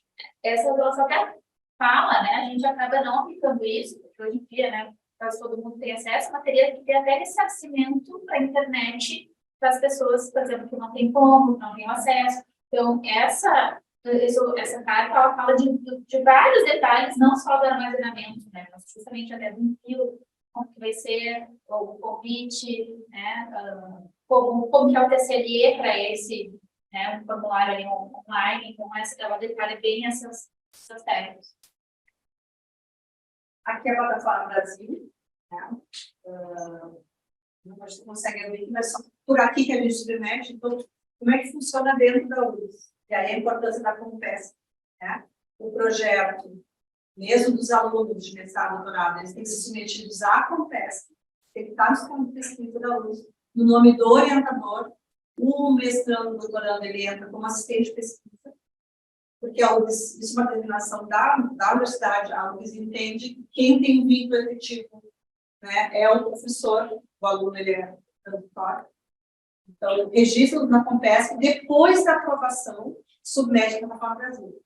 Então, a Secretaria do CEP, quando o projeto chega para nós pela plataforma, ela verifica no sistema de pesquisa se o projeto está aprovado, se está no sistema. Antes ou depois da qualificação do projeto? O que a gente recomenda? Recomenda depois da qualificação. Tá? Para nós, a gente não vai. O CEP não precisa ter parecer, nada. Né? O que acontece? Esse dia aconteceu uma situação. A pessoa submeteu antes da qualificação. Aí chegou na qualificação. A banca disse que para mudar, como sempre acontece, né? Muda, eu quero mudar na plataforma. Isso assim. Faz já quando as coisas estão mais definidas. E aí tem que correr para os trâmites. Meus alunos de mestrado e doutorado, todos estão passando o CEP, a gente só agiliza, já avisa o trâmite, já coloca no cronograma. E aí não adianta dizer assim, ó, envia para o CEP. Eu previ que a minha coleta de dados vai começar no dia 15 e eu mando para o CEP dia 1º. A gente não vai conseguir, porque são relatores, o relator, como é que funciona? O projeto chega na plataforma, nós distribuímos para os relatores, nós temos 30 membros de várias unidades, tá? Nós reunimos todas as quintas-feiras, das 8 às 11 da manhã, trabalhamos quase 40 projetos, são 1.000 projetos por ano. Tá? A gente, quando o projeto chega, o relator faz o parecer, discute no colegiado. Então, se ele não tem muitas pendências, mas tem projeto que a gente vai resultado na hora. Tem muita pendência. Normalmente, assim, em média, para o prazo, sem costumados. O nosso prazo é 30 dias, mas às vezes consegue mais rápido. Depende do relator, depende do tipo de projeto. A gente deve ter conseguido menos de 30 dias. De acordo com a FANEP, o CEP tem até 30 dias ali, depois que foi distribuído para o relator ali para avaliar. Então, tem a parte de validação documental, até chegar ali para o relator. Depois que está com a relator, são 30 dias. A nossa média, né, que a gente faz os relatórios semestrais para a FANEP é 15 dias. Então, 15 dias, geralmente, o parecer já é liberado. Só que o que acontece? Muitas vezes é parecer de pendência. Aí volta para o pesquisador, ele tem que ajustar, submeter, e aí podem ser mais 30 dias. Então, o que tem que cuidar é isso, não é... Dificilmente a gente consegue aprovar, né, de primeira. Né? Então, às vezes, tem que voltar outras vezes. Então, esse é o processo que acaba sendo mais longo. Mas se o relator ou a relatora já identifica na análise prévia que tem pendências assim, muito graves, ele já reencaminha para a pessoa, deve... Não, tem que ser A primeira vez sempre tem que ser colegiado. Depois, sim. Depois que já passou e volta, aí respondeu, ficou só uma coisa, ou mesmo respondeu todas, não tenho dúvida. A gente chama, né, a lideração ad referendum, né? Mas a primeira vez, sim. É para poupar vocês, porque eu não sei se é um virtual que nem, daí chega uma assinatura que fez. Se é uma pendência pequena, então volta, e aí o próprio relator já responde e a gente libera. Né? Mas ele tem que entender, já tem que prever esse... Então, quanto melhor o projeto vier, né, mais tempo das evoluções, mais rápido vai perguntar. E a gente tem tentado agilizar, porque às vezes, assim, agora mesmo, teve um período de férias, vamos dizer assim, o CEP não parou. Eu tirei férias, a Patrícia não tirou, o CEP continuou. Agora, no recesso de janeiro, a gente teve que parar. Né? Agora tem feriados, né? Vai ter feriados quintas-feiras, a gente não vai ter reunião, então alguns projetos vão acumular, então depende um pouco, né, da situação. Mas a plataforma é depois de ter passado na Compesc. E aí a Compesc, quanto melhor a Compesc já identificar algumas coisas, nos ajuda, né? É o nosso papel indicar que seja submetido ao Comitê de Ética, e aí eles enviam via a plataforma no Brasil. Isso, E a avaliação da Compesc é muito importante, porque às vezes chegam projetos para nós com muitos problemas de metodologia, que não é o nosso papel. Né? Não está claro o que ele quer fazer. O que a pessoa quer fazer? Eu quero fazer observação, entrevista, roda de conversa, grupo focal, não sei o quê. Assim, é muita coisa que cada um tem que ter um termo, então a gente vai pedindo. Se isso já virou pendência na PESC, já foi resolvido, melhor é para nós continuar. Mas aí a gente aprova e coloca essa observação, ou coloca em dirigente. Sim, vocês. Aí ele só vai ser aprovado depois que vier a aprovação. No sistema de pesquisa. Sim, por exemplo, uma coisa que acontece, né? Por exemplo, tudo que for feito, por exemplo, entrevista, você tem que ter um roteiro, tem que ter as perguntas. Então, às vezes, chega assim, vou fazer uma entrevista, vou fazer um questionário, e não está lá no anexo. Então, aí cabe o comitê pedir para apresentar, isso aqui é uma parte mais metodológica, que poderia ser pedido antes. Então, tem várias coisas assim. Pesquisa clínica, às vezes não tem o cálculo amostral. A gente tem que pedir no comitê de ética, sendo que não é a nossa parte. Então, assim, acaba entrando em outras coisas, e aí o que muitas vezes acontece? As pessoas apresentam, e aí sim a gente vê, não, mas agora tem uma questão ética aqui, daí a gente tem que pedir de novo outra pendência em cima daquilo. Então, assim, daí por isso que a coisa não anda. Tem uma coisa importante também, que é a institucional. Muitas vezes as pesquisas são aplicadas em uma organização e a anuência não é colocada no projeto. Tem que pedir anuência, mas tem que esperar, assim, tem que ter uma anuência assinada com especificidade do que vai ser feito, quando, como. Porque muitos pesquisadores dizem, não, depois que eu aprovar na comitê de ética, eu chego lá e aí eu peço para entrar. Não, a gente tem que ir ou já conversar com o local, lá na escola. E aí, a gente quer fazer essa pesquisa, vocês concordam que a gente faça? A gente vai passar pelo comitê de ética, então na carta vai estar assim, ó, né? Concordamos que a pesquisa seja realizada após a aprovação ética. Né? Então, mas primeiro tem que ter ali, porque isso mostra o quê? Que a pesquisa é viável. Né? Porque senão quando a gente aprova, daí chega lá e fala, não, mas aqui a gente não vai. Aí a pessoa tem que mudar de local. E aí isso já aconteceu com pesquisa minha, aí já foi pesquisa que era aprovada no lugar, só que aí veio a pandemia, que a gente foi fazer, não, a gente não quer mais fazer. Então, daí tem que mudar todo o local. Então, por isso que a carta tem que ser antes da aprovação.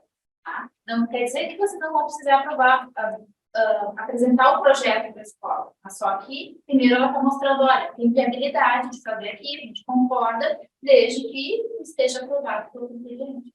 E os instrumentos também, né, Patrícia? Porque, às vezes, quando a gente identifica uma questão ética muito grave, a gente deve, olha, verifica tal item desse instrumento, para ele pode gerar um problema para você ou para o participante, mas às vezes o instrumento está com alguns problemas que não são de competência ética, então é importante também ter uma avaliação.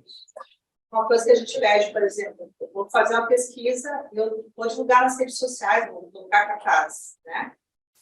A gente quer ver essa chamada, convite, para saber se não estão se prometendo alguma coisa, se não estão prometendo um brinde, alguma coisa. A gente quer saber como é que a pessoa está sendo chamada, né? A gente tem muitos casos, ultimamente, de curso de extensão que vão ser transformados em pesquisa. Mas aí, na divulgação do curso de extensão, eu não aviso que é uma pesquisa também, né? Então, já tem que estar chamado e dizer assim, o curso de extensão, vai dizer, caso você se interesse, pode participar de uma pesquisa. Depois, o termo de procedimento vai dizer que participar da pesquisa não faz com que a pessoa não faça a curso de extensão. Ela pode fazer curso de extensão sem participar da pesquisa, mas não confundir as coisas. Eu sempre tenho um caso, logo que eu entrei no CEP, que é da Odonto, que a chamada da pesquisa era assim, se você participar, você vai ganhar um tratamento de canal. Todo família, né? Tem que ser algo assim, se a pesquisa, alguém que vai fazer o tratamento de canal já, né? Aí ele concorda com a escola da pesquisa, não pode ser o prêmio que você vai ganhar um tratamento de canal, né? Nós teve uma recente que era assim, era com testar tênis. Né? Assim, o benefício para ganhar um tênis. Não, porque tu tem a obrigação de pagar o tênis que a pessoa vai usar. Então, isso não é um benefício. Vai dizer, ó, tu vai receber o tênis que tu vai prestar. Mas você não pode dizer que isso é um benefício para ela participar. Porque senão tu está com o poder ali de influenciar a decisão do participante. Mas no caso de projetos de extensão, dados que surgiram e foram interessantes, posso utilizar como dado secundário, daí não precisa passar para o comitê ou daí precisa igual, mas daí eu digo que é bem, são dados secundários, que é bem.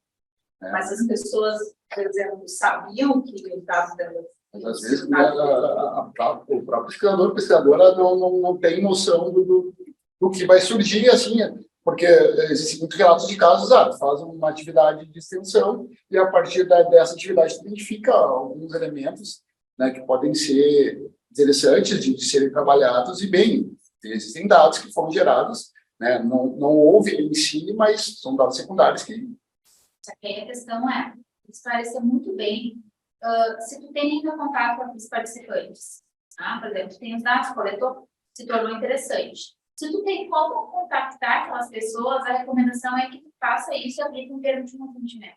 Fala, olha, eu quero usar aqueles dados lá. São atividades. Tá? Exatamente. Tá? Então, assim, cada vez mais não se aplica a dispensa do TCLE. Eles dizem assim, dado secundário, eu dispenso o TCLE e vou usar. Né? Agora, até mesmo na área médica, não se dispensa o TCLE. Tem que mostrar e justificar, olha, dados 10 anos atrás, eu não vou conseguir ligar para essas pessoas, né? Passou muito tempo, o contato mudou, né? E mesmo assim, às vezes, a gente faz o quê? Olha, eu vou tentar ligar, tem um modelo de termo de consentimento aqui, vou tentar ligar. Caso eu não consiga, aí para aqueles que eu não conseguir, se aplica a dispensa e o uso do dado, né? Anonimizado, essas questões. Né? Mas, então, tem que justificar bem essa dispensa, né? Esse uso desses dados. Tá? Mas é possível, só que tem que ter esses cuidados. Sempre que possível, tentar pegar o consentimento dos participantes. Então, uma das questões é a gente pensar os dilemas éticos, né? como a nossa formação nos prepara para enfrentar esses dilemas. Uma das questões, né, que também foi trazida, principalmente na área da educação, né, das discussões sociais, há essa discussão muito assim, de enviar uma decisão para o CEP, tem que ser uma decisão tomada pelo pesquisador, ou dos seus orientadores, enfim, né, pensando na responsabilidade ética que é fazer uma pesquisa, né, mais que só atender uma regulação. Então, pensar nesse processo assumido, né, pelo orientador, os orientandos, ou com os grupos de pesquisa, né? Pensar como exercício de responsabilidade ética. Tem um pesquisador, né, da educação que ele fala, o Jefferson Maynard, né? Quem é que tem medo de uma avaliação PARES, né? De ser avaliado pelos éticos? O que a gente tem medo? E aí, o que as pesquisadoras da Gabriel Carvalho na FARC falam é reconhecer que a formação do pesquisador tem que incluir cada vez mais uma formação para as decisões éticas, né? Pensando, lidando com uma ética situacional, uma ética conforme a situação que eu vou apresentar no contexto, né? Não só uma ética principialista, que é essa ética que vem de fora, que eu sou obrigada a cumprir, né? Mas pensando no respeito às pessoas com quais eu vou me envolver na pesquisa. Então, a gente pensar um pouco como é que a gente está considerando os aspectos médicos, além da questão regulatória. Né? E aqui a gente fez assim, ó, na verdade, várias perguntas frequentes, acho que alguns a gente já falou, né? O que vocês querem saber, né, mais? A gente também pode abrir para perguntas, né? Porque aqui a gente tem algumas que são as principais, que a gente Já vai responder. né? E, assim, se eu já tenho práticas, mas não submeto o Práticas de pesquisa? tem essas práticas já de ela vai responder o questionário, tem que autorizar, autoriza, parte da nuvem, não sei o quê. É uma responsabilidade tua. A gente não vai bater na tua porta. A gente vai lá. Mas aí eu estou consciente que eu estou cumprindo com as questões éticas e é o suficiente. Se tu está bem com isso, ok. E dá para botar tudo isso no final do. Isso é uma das coisas, até Para que o consentimento, coisa. Agora, o ideal é que seja que faça com o comitê. Mas aí é uma responsabilidade que tu vais assumir. Eu poderia começar a fazer prática, não tem que passar, principalmente de algumas áreas, uso dessas áreas para várias pessoas. E vai ficar mais fácil para vocês. Vocês vão orientar, as pessoas vão começar a ter práticas éticas, né? E não vai precisar ir, talvez, por enquanto. Mas é que isso a gente não sabe, né? Cada um tem que assumir a sua responsabilidade, entendeu esse processo, incorporar essa discussão no seu trabalho. Né? Se for a avaliação de ética, a gente vai ponderar várias questões, vai ajudar o pesquisador. A gente recomenda que se faça pelo comitê. E até para perder o medo, assim, vai ser muito burocrático. Não, vai ajudar. A gente recebe muitos retornos de pessoas que me ajudou bastante, me senti mais seguro na pesquisa, porque esse tipo de coisa, o que eu faço? Aí tem a quem recorrer. O que acontece, às vezes, as pessoas nos recorrem a nós quando dá problema. E aí diz assim, tá, mas passou, não passou. Então, a gente pode orientar, mas aí nós não somos corresponsáveis pelo projeto. Não, às vezes, assim, até a questão do fluxo da pesquisa, né? Porque, às vezes, assim, tem pesquisa, eu vou fazer isso, tá? Aí a gente pergunta, tá, mas como que vai fazer? Primeiro, como que tu vai convidar o participante? Como que ele vai... Então, assim, a outra pessoa quer fazer uma coisa, mas ela não tem na cabeça dela tão claro como que ela vai percorrer todo esse caminho. E a partir do momento que a gente coloca isso, essas perguntas, ela...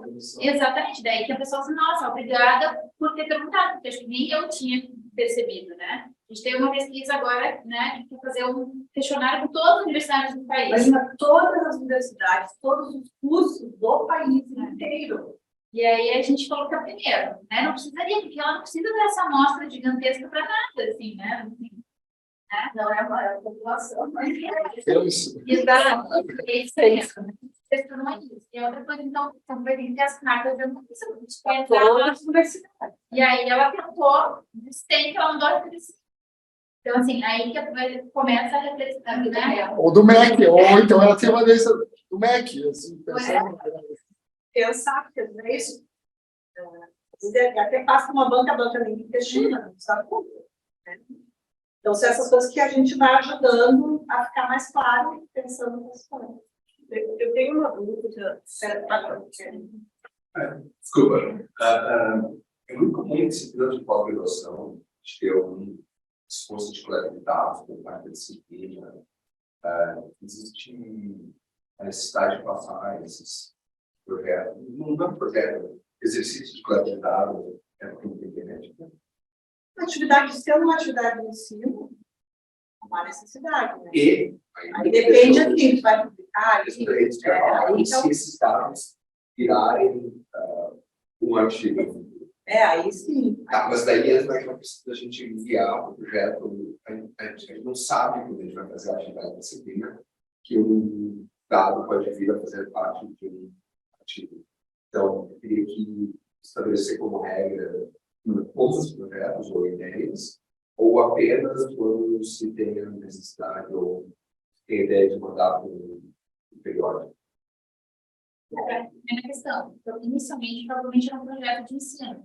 Né? Então, não passa pelo comitê de ética. Né? Mas a partir do momento que se pensa em, né? Então, tem dois caminhos. Ou pensa, não, eu não vou considerar, eu vou propor isso daqui para frente. Então, eu vou transformar isso num projeto de pesquisa e com a próxima turma eu vou fazer isso. Né? Ou justificando, né? Tentar buscar o consentimento de quem já participou, e daí tem todo esse trâmite aí. Às vezes é mais difícil do que tu propor, então eu gostei dessa ideia, deu certo, mas agora eu quero transformar em pesquisa e me mete com a próxima turma. Porque efetivamente se fosse um consentimento de tudo, participa independente de ser uma atividade de ensino ou pesquisa. Isso, só que aí não é válido para o comitê de ética, tem que ser um termo de consentimento específico para pesquisa. Eu digo isso porque, na odonto, né? Todo paciente que é atendido lá no hospital, né, da faculdade de odontologia, ele assina um termo de consentimento. Então, você concorda que as imagens, né, as fotografias que sejam realizadas aqui sejam utilizadas em aula, blá, blá, blá. Só que aquele termo é para atendimento e até ensino. Né? Então, não vale para pesquisa. Quando a gente for fazer pesquisa, tem que fazer um novo termo explicando, olha, eu quero usar a tua imagem para tal função, para tal detalhe de uma pesquisa intitulada, aí tem que caracterizar. Tem que avaliar cada caso. Né? Mas isso é muito comum, na atividade de ensino, que se transforma em outra. Que é mais por causa do tempo também, dentro do escopo de uma pesquisa de disciplina, passar por um comitê de ética. Tem uma carta que é o esclarece que tem uns itens, quais que não precisam passar para mim pelo cérebro. Aqui, ó, 17 de 2022. Esse é o que isso diz. Projetos, metodologias, características do ser humano e sucesso que estão dispensados na missão do sistema técnico. Esse é o caso, por exemplo, da ciência aberta, né? Pega um banco de dados que já está totalmente anonimizado, essa pesquisa não precisa passar pelo comitê de ética. Então, essa é a questão. Se é um banco de dados, aí não tem problema para disponibilizar o teu banco de dados da pesquisa, né, nesse periódico, desde que ele não tenha nada que possa identificar os participantes, né? E aí, tu pode usar ele e não precisa passar pelo comitê de ética. Eu tenho dúvida sobre o tratamento ético dos seres humanos que não me deram para entrevista, mas que estão expondo em seu nome publicamente opiniões. Mídia social. Se o sujeito publicou um material, ou se ele comentou, fez um comentário ou uma postagem. E outra coisa, que também acho que está mais ou menos nesse sentido público, se existe uma decisão judicial pública, com os nomes das pessoas. Né? Eu recentemente ouvi um caso, acho que era no Conjuro, dizia assim, um médico processou o CRM, RS, para exigir que o CRM não fiscalizasse suas atividades como influencer. Não dizia o nome de ninguém, nem da desembargadora. Rapidinho eu descobri o nome do médico, eu descobri o nome da desembargadora, pedi para uma advogada que tem acesso à plataforma fechada, ela me entregou eu não sei, o documento ali da desembargadora, a votação, eu tinha tudo, eu tenho o nome do médico, esse é o meu tema de pesquisa. Eu posso usar, seja a manifestação pública em mídia social, seja uma decisão judicial nominando, porque me chamou a atenção que o Conjuro, o Jus Brasil, não nominou. Eu pensei assim, bom, talvez haja um motivo ético. E também manifestação pública em mídia social. Eu posso usar, ou eu posso usar, não posso citar os nomes. A rede social, de considera que é uma plataforma pública. No momento em que coloca teus dados ali, tem tipo de opinião, isso é público, já era. Pode usar, né? Eu não sei assim, se o processo que teve só acesso aos advogados, poderia usar, porque às vezes é um processo restrito. Eu tenho que ver isso. Se ele ele é público ou não. Se ele é público restrito. Se ele é restrito, aí teria que ver os trâmites, né? Porque se ele é restrito, Aí eu obedeço eu não sei se eu não chegaria sozinha, talvez eu precisei da ajuda do governo porque eu sozinha descobri por quê. Porque esse médico copiou, fotografou e botou no perfil dele no Instagram. Ele negou tudo. Então, tudo que as redes sociais é público. Mas aí, assim, só que toma cuidado. Eu não sei se o processo ele que decidiu. E assim, tem que cuidar, por exemplo, a gente já passou para ter pesquisas que eram, por exemplo, no grupo do Facebook. Aí depende. Então, eu acho que eu não deixo isso que tem que tomar cuidado. Agora, não é. Agora, se vazou, pessoas repostaram, tem que ver como que está a origem dessa informação. Tudo na justiça não é segredo de justiça, ou ele está fechado porque é questão da vara de família. Entendeu? E esse cara, você faz todos os processos liberados. O número vai estar na internet, vai pegar, vai entrar o Justiça Federal, o TJ, vai ter acesso sempre. Se liberou. Então, esses processos são, qualquer pessoa pode. Nós temos uma colega que fez etnografia. Não sei se ela colocou, mas é o que ela fez. De fato, ela entrou no grupo de WhatsApp, tem uma revista de aplicativo, isso lá em 2009, quando eu fiz o mestrado. Mas ela se apresentou, eu sou pesquisadora, eu sou a Márcia, eu conheço a Márcia. Quer dizer, a maioria aqui. Eu sou uma pesquisadora da URGS e tal, e eu estou ingressando, o administrador deixou eu entrar, porque hoje em dia já não seria assim tão simples. Uma coisa dessa. A geografia está ali no. Os jornalistas também fizeram estar em grupos, vai muitas vezes não se identificam, mas aí tu não diz o nome do cara, aí tudo bem. Mas, por exemplo, uma vez que você for público, então não precisa nem passar no comitê de ética. Não é tudo, tem parte que é o exame. Então, tu precisa, por exemplo, quero dados que são da plataforma tal, pedir autorização para usar esses dados. Aí isso decata. As plataformas não deixam nada. Nada. Eles não respondem nem os gringos lá que estão no Vale do Silício. Então, o que tu pode pesquisar são as interações humanas públicas. Os termos, né? TSME, que é o termo de serviço parecido com o TAI, para menores de 8 anos. Então, se eu vou precisar criança, tem que pensar que o termo não é o mesmo para quem tem 17 anos, que para quem tem 6 anos, pode ser muito. Então, isso é uma pendência grande. Aqui um pouco a gente já falou do pessoal ético. Essas questões todas estão no nosso site. Cuidado. Vocês mandam e-mails de ética. A gente tem tudo no. A gente não está numa lista, não tem essas pessoas que estão, mas a gente tem no site, está tudo explicadinho. Quando você escreve para a gente responde, orienta, marca de direto. Se quiserem compartilhar essa apresentação, além da gravação, a gente pode disponibilizar no site da conversa de administração e mandar para a lista de professores. Só a autorização.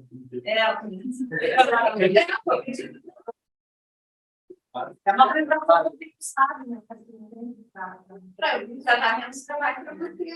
O que a gente fez, assim, da conversa da educação, a gente fez uma conversa, e a conversa da educação colocou alguns itens importantes, né? Que é importante do comitê, que é importante levar em conta. E eu acho que sempre remeter para o site do CEP, mas aqui tem essas dúvidas, mais aqui do manual, que vai ajudar, O TCC, né? Também é uma pergunta frequente. O ideal seria que todos esses façam. A gente sabe que às vezes não é possível, tem tempo, né? Enfim, a gente recebe muito TCC da odonto, todos passam, é obrigatório. Os critérios, né, que tem a aprovação, que tem 2 disciplinas de TCC, TCC 1 e 2. Então, o TCC 1 já é obrigatório finalizar apresentando, se a pesquisa que envolve, né, seres humanos, ali tem que apresentar, é parte, se não tem aprovado na disciplina. Então, na odonto, isso já é comum. A mesma coisa na pós-graduação. Toda pesquisa tem que estar anexada lá, mas isso são regras internas, né, do programa, enfim, da unidade. Mas não é... A educação, por exemplo, educação, depende da situação. Mas é importante, mesmo que não mande, que se leve em conta as questões técnicas. Isso que eu acho que é importante, né? Pensar o termo, né? No odonto já tem isso também, como a gente falou. Se é pensado em publicar, né, todos os periódicos exigem, né? Até para apresentar em congressos, na odonto, hoje em dia já tem que apresentar. Então, assim, até para apresentação. Então, a gente não tem como fugir. A questão do orçamento, não existe questão de custo zero, mesmo que seja assim, formulário, o custo internet, folha, algum custo, e é do pesquisador responsável, no caso, o professor da UFS. Ele tem que constar como responsável do orçamento, se não houver uma outra fonte. No orçamento, por exemplo, a gente pode botar bolsa do aluno, né? Porque a bolsa do aluno é do aluno, não é para fomentar a pesquisa, né? Então, assim, tem que ter algum orçamento, né? A gente não é chato, do ponto assim, realmente ele vai usar isso aqui ou não vai, mas tem que indicar, porque o próprio sistema CEP-Conect não entende. Existe uma pesquisa que não vai ter algum custo. É que, na verdade, a gente acaba arcando com esses custos que não coloca, né? Então, eles pedem que a gente coloque, nem que você já está fazendo internet. Todo mundo aqui tem, mas, né, nesses casos, enfim, mas então coloca a internet. Né? Se vai ser uma pesquisa online, mas que seja apontado algum custo. Mas aí tem que chutar um valor ou só dizer que vai ter o Estimar o valor, né? A questão da fonte de financiamento, ela pode ser uma estratégia muito importante. Um exemplo, agora há pouco foi divulgada uma pesquisa que a indústria alimentícia está muito feliz com a pesquisa, mas não sabe se a pesquisa foi justamente financiada pela indústria alimentícia, dizendo que a obesidade não é causada por gordura processada. Eu vi. Está começando já, mas a pesquisa foi financiada. Eu não estava calculando a fonte de financiamento. Porque aí tu tira a gordura processada, não, o problema não é o processado, o açúcar, a gordura saturada, é a pessoa que é pessoal, não quer fazer isso. Você vai pelo McDonald's, sabe? Mas, enfim, a fonte de financiamento é muito importante. E a questão também às vezes a encoberta é a pesquisa internacional, né? Que ela entra ali o fomento ali, né, internacional, e ela cai numa área que vai para a Conect. Então, isso a gente tem que cuidar e tem que estar claro ali no... Às vezes a gente não está claro, não está dito, e aí a gente começa a ler o projeto, daí lá no meio a gente vê, não, mas tem financiamento internacional, né? Uma pesquisa tem cooperação estrangeira. Aí a pessoa vai dizer assim, pesquisa aprovada pela UFS indica que... É muito complicado. Né? Então, Licença, desculpa, mas eu preciso sair. Qualquer dúvida, precisa de associação, Guilherme. Claro, estou disponível sempre que precisar. O prazo, uma dúvida já comentou. Precisa estar em andamento. A gente não submete, precisa já começou. Nós vamos identificar, a gente não vai seguir a avaliação, tá? Porque a gente quer justamente avaliar antes de ter contato com o participante. Mas e no caso dessas pesquisas que o professor falou, dizendo, olha, eu cheguei no final da minha pesquisa, eu apliquei os termos e quero, no caso, ela vai ser rejeitada? Se for para o CEP? Por exemplo, após finalizada, daí, de qualquer forma, não vai ser. Mesmo eu dizendo que eu submeti os termos e tudo mais, ela não vai ser rejeitada. E a nossa função justamente é avaliar os termos. A gente vai avaliar os termos. A gente precisa avaliar antes de ser submetido ao participante. Então, se a pesquisa chegar, eu fiz tudo direitinho, olhei, que bom, mas a gente não vai avaliar. Então, igual. Tem que ser antes. Tem que ser antes, justamente. E assim, isso acontece até, por exemplo, às vezes tem pesquisa que a UFES é co-participante, né? Que é proposta, sei lá, na USP, em outro lugar, e a UFES é um centro de recrutamento, né? De participante. Para que chegue para a gente, né, depois que é aprovado lá na USP. Só que às vezes a gente vê, ó, tem problemas ainda, né? Não ficou claro como que vai ser feito aqui na UFES. Fala tudo de como vai ser feito lá em São Paulo, fala como vai ser feito na UFES. Então, os nossos participantes aqui não estão esclarecidos. Então, às vezes, a gente coloca a tendência. E aí tem que ter questão, ó, aqui não pode iniciar ainda. Senão, a gente não vai poder avaliar a pesquisa, porque aqui a gente está vendo que ainda está com algum problema. Então, é esse que é o princípio.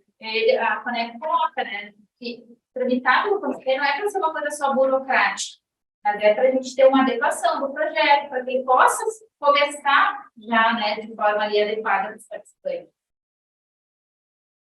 Claro que tem toda a parte da questão teórica, né, que se faz antes, se mexe antes de fazer a pesquisa de campo.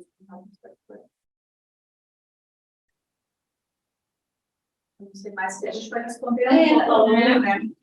Mas, doutora, só um aspecto, eu acho que falou rapidamente em relação a dados secundários.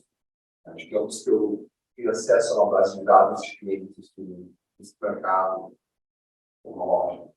Esses dados estão anonimizados, mas eu vou usar esses dados para fazer um artigo. Eu preciso passar por um PDF, para utilizar o dado federal. Depende, se eles estão totalmente anonimizados, não tem por que passar no comitê de ética, tá? Mas agora, se tem como identificar ali, o telefone, aí já não é. Então, assim, ele sempre te dá uma, sei lá, até pode passar pelo comitê de ética, teria, né, para ter certeza, mas assim, de acordo com a nova ali, essa carta circular não precisa, tá? Então, por quê? Porque não tem possibilidade de tu voltar ali atrás e buscar quem respondeu, né? Prontuário é diferente. Prontuário é acesso prontuário, tem todo nome, tu pode ver tudo no prontuário. Então, não é anonimizado. A não ser que alguém lá do hospital colete os dados e passe só aquele resultado que tu quer, né? Geralmente não é o que acontece. Então, é diferente essa questão. Então, já aconteceu com a gente de uma pesquisa que era com o resultado do TOEFL, tá? E aí a empresa lá falava, não, a gente vai dar só as notas, né? Porque a gente tinha, sei lá, domínios, e aí a gente vai dar as notas por domínio. Não vai ter o nome de quem é, não, precisa levar no comitê de ética, tá? Porque não tem como tu identificar aqueles dados, de quem eram aqueles dados. Mas não tem que ter o termo do pesquisador com a empresa? Mas aí isso interno no projeto, não precisa do comitê de ética. O ideal é que tenha isso, de comprovar, olha, recebi anonimizado, né? Mas não precisa, tá? Porque até assim, se tivesse como identificar, eu teria que entrar em contato para pedir a anuência o consentimento dos participantes. Mas não tem como fazer essa volta, então eu não precisa estar com o Mas no caso que vocês comentaram, se eu vou fazer com escolas públicas do Estado, então eu posso entrar em contato, por exemplo, com a Secretaria de Educação e, tendo a anuência dela, eu insiro dentro da tramitação do projeto para você, né, porque é importante dizer que eu vou ter como executá-lo. O ACAP, da diretora, da direção da escola. Se for uma específica. Isso. No caso, por exemplo, só um exemplo, as escolas municipais de Porto Alegre, o município exige que passe pelo CEP da Secretaria Municipal de Saúde. Então, passa pelo nosso CEP, passa pelo CEP dele, dois CEPs. Mas, no caso, inverte. Então, precisava ter uma autorização anterior do órgão. Mas eles dão uma autorização, assim, condicionada, igual que passar pelo CEP. Eles exigem que passe propriamente aqui. É que tem muitas questões que é só avaliando o projeto, por isso que a gente faz avaliação. Então, a gente vai dizer de forma genérica, né, as questões, e aí, dependendo da situação de cada projeto, a gente vai entender. E assim, vocês podem mandar e-mail para o de ética, para o WhatsApp também, né? Porque volta e meia chega para a gente dúvidas, assim, tem um projeto assim, né? Preciso passar, o que eu preciso fazer? Chegou, a gente se reúne, às vezes, com os pesquisadores, para esclarecer, se for preciso, né? Semana passada, a gente se reuniu com uma aluna de doutorado, né? Que ela queria saber se precisava aplicar o termo de consentimento, porque ela vai fazer uma pesquisa com crianças que moram na rua. Então, não tem como chegar no Esse termo da responsável. então, assim, cada pesquisa, às vezes, tem algumas particularidades. Então, assim, se ficar em dúvidas, pode mandar para a gente, que a gente sempre está respondendo.